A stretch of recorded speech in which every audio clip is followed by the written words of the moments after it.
نہ تم ہو، اور یا رسول اللہ صلی اللہ علیہ وآلہ وسلم میں بھولا آپ کی رفعت سے نسبت ہی ہمیں کیا ہے، وہ کہنے بھر کی نسبت تھی، کہاں ہم ہے کہاں تم ہو، اور ریاضت کے یہی دن ہے بڑھاپے میں کہاں ہمت، ریاضت کے یہی دن ہے بڑھاپے میں کہاں ہمت، جو کرنا ہے وہ اب کر لو ابھی نوری جواں تم ہو۔ آج کی یہ محفل اصلاح عقائد و اعمال کے حوالے سے انعقاد پذیر ہے۔ چونکہ میرے بعد دو مہمان اور باقی ہے، ایک نعت خواں اور ہماری جماعت کی عظیم خطیب مقرر ہمارے قائد، تو میں اپنی گفتگو کو بہت مختصر کرنے کی کوشش کروں گا، اور کوشش کی جائے گی کہ میں آدھے گھنٹے کے اندر اپنی گفتگو کو سمیٹ لوں تاکہ ہمارے دونوں مہمانوں کو آپ اچھے سے سن سکیں۔ یاد رکھیے، ہم اس تصور کے ساتھ کسی محفل میں شریک ہوتے ہیں کہ جس طرح سے ہم مہمان ہیں بقیہ اور بھی مہمان آپ کے ہیں، تو جس شوق کے ساتھ آپ ہمیں سنیں اتنے ہی ذوق و شوق کے ساتھ آپ ان کو بھی سنیں۔ مہمان کو اگر آپ جلسے میں بلاتے ہیں تو اچھا کھانا کھلانے سے زیادہ مہمان نوازی یہ ہے کہ آپ ان کو اچھے سے سنیں، اس لیے کہ کھانا تو شاعر اور خطیب اور ناظم اپنے گھر بھی کھا سکتا ہے، لیکن اصل میزبانی کا حق اسی وقت ادا ہوتا ہے جب آپ ان کو اچھے سے سن لیتے ہیں۔ اللہ پاک کی بارگاہ میں دعا ہے کہ جس آیہ کریمہ کی تلاوت کی ہے اللہ پاک اس کے متعلق مجھے حق کہنے اور آپ سب کو حق سن کر اس پر عمل کرنے اور اسے عام کرنے کی توفیق عطا فرمائے۔ بہت لمبی چوڑی کوئی تمہید پیش کرنے کی بجائے اختصار کے ساتھ یہ کہ پوری دنیا کے اندر اس وقت اگر قوم مسلم کو نشانہ بنایا جا رہا ہے تو اس کی بہت ساری وجوہات میں سے ایک وجہ یہ ہے کہ دنیا سمجھ چکی ہے کہ مسلمانوں کا نوجوان ناکارہ ہو چکا ہے، اس لیے کہ جوان کسی بھی قوم کا سرمایہ ہوتا ہے۔ قوم کے بوڑھوں کو دیکھ کر کے اندازہ نہیں لگایا جاتا، قوم کے بچوں کو دیکھ کر بھی اندازہ نہیں لگایا جاتا، قوم کے جوانوں کو دیکھ کر کسی قوم کی بلندی اور پستی کا اندازہ لگایا جاتا ہے۔ جس قوم کا جوان متقی ہوگا، پرہیزگار ہوگا، قوم کا درد رکھنے والا ہوگا، ملک اور ملت کے درد میں تڑپنے والا ہوگا، اس قوم کی تاریخ سنہری حرفوں سے لکھی جا سکتی ہے۔ اور جس قوم کا جوان آوارہ ہو جائے، عیاش ہو جائے، پاپی ہو جائے، مجرم ہو جائے، پھر اس قوم کو صفحہ ہستی سے مٹا دیا جاتا ہے۔ آج اگر پوری دنیا کے اندر سب سے زیادہ کسی قوم کی بیٹیاں لوجوں میں بک رہی ہیں تو اسے قوم مسلم کہتے ہیں۔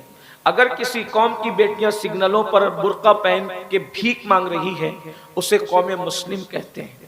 اگر آج علمی معیار جھاڑو دینے والے اور بیت الخلا صاف کرنے والوں سے بھی زیادہ کسی قوم کا گرا ہوا ہے تو اسے قوم مسلم کہتے ہیں۔ ہمارے پاس نہ سنجیدگی رہ گئی، نہ متانت رہ گیا، نہ وقار رہ گیا، نہ علمی دوستی رہ گئی۔ اب ہمارے پاس حال یہ ہے کہ سوائے دھینگا مستی کے اور سوائے ہول ہپار کے، سوائے موج مستی کے، سوائے گناہوں کے ہمارے پاس رہ کیا گیا ہے۔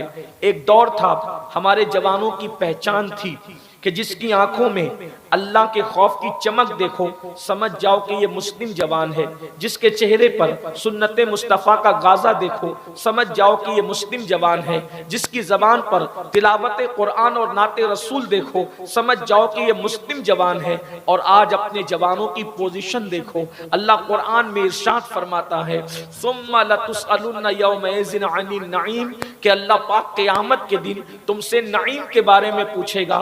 قرآن کی ایک ایک آیت کی 70 ہزار تفاسیر ہے۔ ایک قول اس پر یہ بھی ہے کہ نعیم سے مراد جوانی ہے۔ اللہ بالخصوص تم سے تمہاری جوانی کے بارے میں پوچھے گا، تم نے جوانی کیسے گزاری، کس حال میں گزاری۔ ڈاکٹر اقبال نے مسلم جوانوں کو عقاب سے تشبیہ دی ہے، جس کو ہم اپنی زبان میں ایگل بھی کہتے ہیں، شاہین بھی اس کو کہا جاتا ہے، غرض کے تھوڑا سا فرق ہے، لیکن اقبال جیسا مفکر مفکر اپنی قوم کے جوانوں کو عقاب سے تشبیہ دیتا ہے۔ اقبال کہتے ہیں نہیں تیرا نشیمن قصر سلطانی کے گنبد پر تو شاہی ہے، بسیرا کر پہاڑوں کی چٹانوں میں۔ عقابی روح جب بیدار ہوتی ہے جوانوں میں، نظر آتی ہے ان کو اپنی منزل آسمانوں میں۔ اللہ اکبر۔ عقاب کیا ہوتا ہے؟ بس اسی پہ گفتگو کروں۔ مجھے عقاب سے بہت محبت ہو گئی ہے، اس کی وجہ یہ ہے کہ میرے مرشد سرکار غوث اعظم شیخ عبد القادر جیلانی نے جب اپنی شان بیان فرمائی تو اپنے آپ کو بھی ولایت کے عقاب سے تشبیہ دی ہے۔ ارشاد فرماتے ہیں انا البازی و اشہب کل شیخ، کہ میں ولایت کی دنیا کا باز ہوں، یعنی عقاب ہوں۔ آخر عقاب میں کچھ تو رکھا تھا کہ سرکار غوثیت ماب نے اپنے آپ کو عقاب سے تشبیہ دی ہے۔ یہ عقاب کیا ہوتا ہے جسے ہم عقاب کہتے ہیں؟ اقبال نے بڑی واضح نصیحتوں کے ساتھ ایک مومن جوان کو عقاب سے تشبیہ دے کر کے بتایا۔ نمبر ایک، عقاب جو ہوتا ہے وہ بڑا باغیرت پرندہ ہوتا ہے۔ نمبر ایک، عقاب کی خصوصیت ہے کہ عقاب سب سے اونچا اڑتا ہے۔ عقاب کے ساتھ کوئی چیل نہیں اڑ پاتی، کوئی کوا نہیں اڑ پاتا، کوئی پرندہ نہیں اڑ پاتا۔ عقاب کی بلندی اتنی ہوتی ہے کہ اس کے برابر کوئی اڑنے کی طاقت نہیں رکھتا۔ اقبال پیغام دے رہے ہیں، مفکر ملت پیغام دے رہے ہیں، اے میرے مسلم جوان، تو بھی عقاب کی طرح ہے۔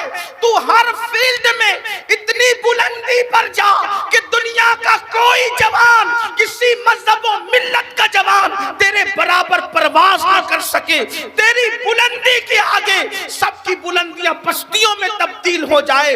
عقاب کی طرح اڑ، تیری شان یہ ہے۔ اور سرکار غوث پاک نے بھی فرمایا عقاب صرف عقاب کے ساتھ اڑتے ہیں، عقاب کووں کے ساتھ نہیں اڑتے۔ اے مسلم جوانوں، تم بھی تو عقاب ہو، تمہارا کام کووں کے ساتھ نہیں ہے، عقاب کا کام عقاب کے ساتھ ہے۔ مطلب کیا؟ تمہاری دوستی مومنوں کے ساتھ ہونی چاہیے، تمہاری نشست و برخاست مومنوں کے ساتھ ہونی چاہیے، تمہارا اٹھنا بیٹھنا مومنوں کے ساتھ ہونا چاہیے۔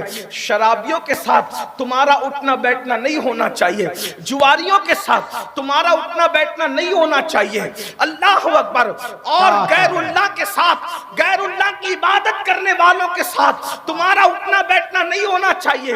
رسول اللہ کے شان میں بے ادبی کرنے والوں کے ساتھ تمہارا اٹھنا بیٹھنا نہیں ہونا چاہیے، اس لیے کہ عقاب جب پرندہ ہو کر کووں کے ساتھ نہیں اڑتا تو تم رسول اللہ کی امتی ہو کر شرابیوں کے ساتھ کیسے بیٹھتے ہو، جواریوں کے ساتھ کیسے بیٹھتے ہو، سود خوروں کے ساتھ کیسے بیٹھتے ہو؟ میں ان کو کافروں میں نہیں گن رہا ہوں، لیکن ایک بات عرض کرنا چاہتا ہوں، کیا رسول اللہ کا فرمان تمہارے کانوں تک نہیں پہنچا؟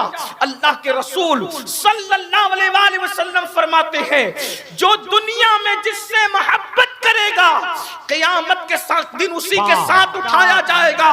اپنے موبائل کی اسکرین پر ہیرو کی تصویر لگانے والوں، ذرا سوچو تو صحیح، تم ہیرو سے محبت کر رہے ہو، فلاں فلاں خان صاحبوں سے اور فلاں فلاں نچنیوں سے محبت کر رہے ہو۔ سوچو آقا نے کیا فرمایا، المرء مع من احب، جو جس سے محبت کرے گا وہ اسی کے ساتھ اٹھایا جائے گا۔ اب آپ سے پوچھنا چاہتا ہوں، قیامت کے دن اسکرین پر آ کر زنا کرنے والوں کے ساتھ تم اٹھنے کے لیے تیار ہو؟ بتاؤ۔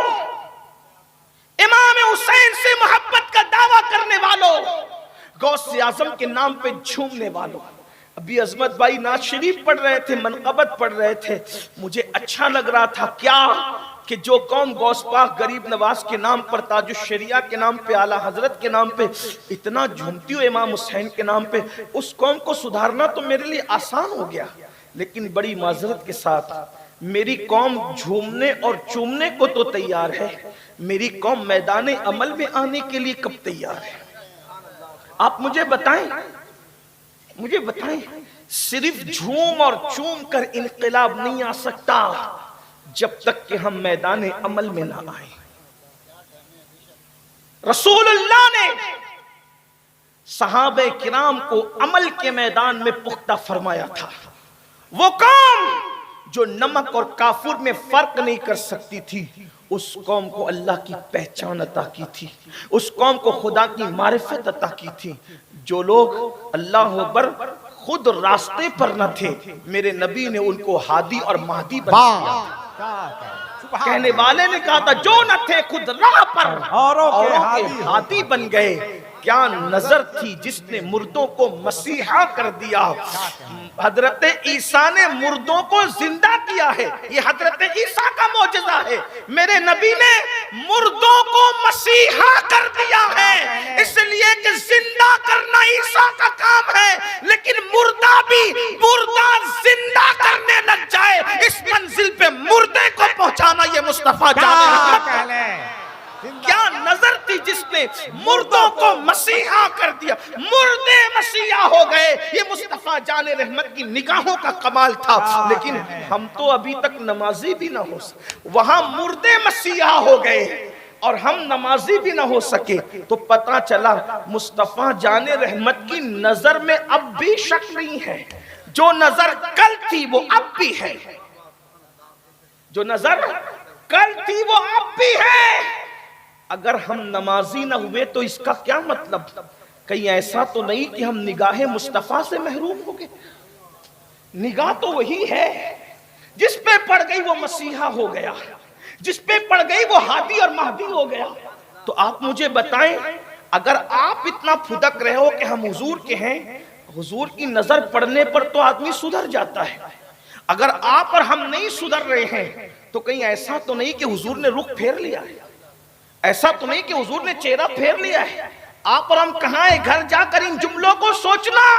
سنیوں جب یہاں نظر سے محروم ہو گئے تو وہاں کیسے نظر پڑے؟ حضرت پیر نصیر الدین نصیر نے کہا تھا مجھ پہ محشر میں نصیر ان کی نظر پڑ ہی گئی، مجھ پہ محشر میں نصیر ان کی نظر پڑ ہی گئی۔ کہنے والے اسے کہتے ہیں خدا کا کرنا۔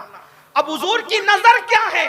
اگر محشر میں نظر پڑ جائے تو جہنمی جنتی بن جائے، جسے گھسیٹ کر جہنم میں لے جا رہا ہو اور حضور کی نظر پڑ جائے تو پھر وہ جہنم میں نہیں جائے گا۔